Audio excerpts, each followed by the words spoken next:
This is the Ricciardi Reservoir.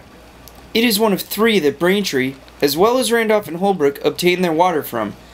BraintreeWater and Sewers water is supplied by the Great Pond Reservoir system, which is surface water. Water enters the reservoirs via the Farm River, which is diverted into the Ricciardi Reservoir.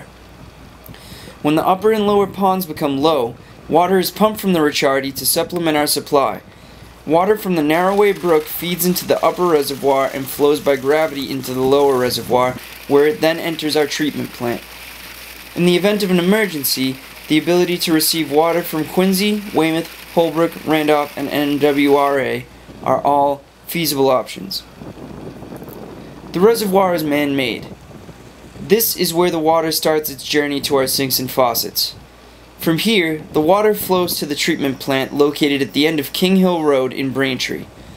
After going through the proper filtration here, it travels through an 180-foot water main to your house. To ensure the water is clean, a day-to-day sampling is taken to make sure the water is meeting state requirements.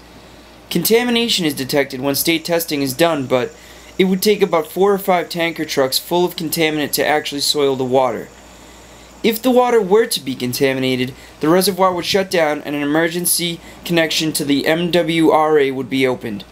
Braintree's water has never been contaminated and has never gotten anyone sick since the establishment of the treatment plant. There are different classifications for different levels of contamination.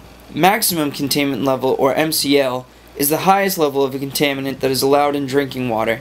MCLs are set to close to the MCLGs as feasible using the best available treatment technology. MCLG, or Maximum Containment Level Goal, is the level of a contaminant in drinking water below which there is no known or expected risk to health. MCLGs allow for a margin of safety. Action Level, or AL, is the concentration of a contaminant which, if exceeded, triggers treatment or other requirement that a water system must follow.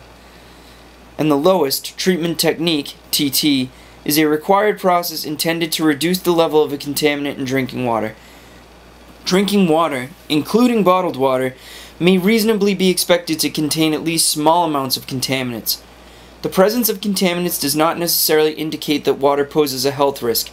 More information about contaminants and potential health effects can be obtained by calling the Environmental Protection Agency's Safe Drinking Water Hotline at 800-426-4791. In order to ensure the tap water is safe to drink, EPA prescribes regulations which limit the amount of certain contaminants in water provided by public water systems. FDA regulations establish limits for contaminants in bottled water which must provide the same protection for public health. Some people may be more vulnerable to contaminants in drinking water than is the general population. Immunocompromised persons such as persons with cancer undergoing chemotherapy, persons who have undergone organ transplants, people with HIV or AIDS or other immune system disorders, some elderly, and infants can be particularly at risk from infections. These people should seek advice about drinking water from their healthcare providers.